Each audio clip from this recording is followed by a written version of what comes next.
ചേട്ടൻ എന്റെയാ. ഞാൻ ചേട്ടനെ ആർക്കും വിട്ടുകൊടുക്കില്ല.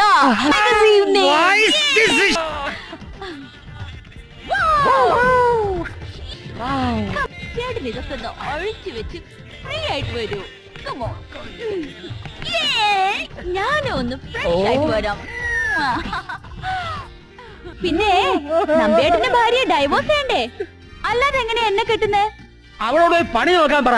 അവളെന്റെ ഭാര്യയല്ല, ശൂർപ്പണഖ.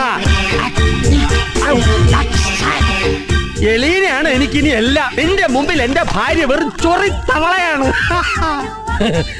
നമ്മൾ രണ്ടും മാത്രമുള്ള സ്വർഗത്തിലേക്ക് അവള് കടന്നു വന്നാലേ അവളുടെ മുഖത്ത് ഞാൻ കാർക്കിച്ച് തുപ്പും. വൃത്തികെട്ട ശവം, മൂത് കിഴവി. പണ്ടാരോടങ്ങാൻ ബിനി ഉടക്കി. എലീന, ഇതൊന്നൊന്ന് ഊരി തന്നെ. സാരിയൊക്കെ എടുത്ത് കിടിലെ കേസായിട്ട് വന്നിരിക്കണല്ലേ.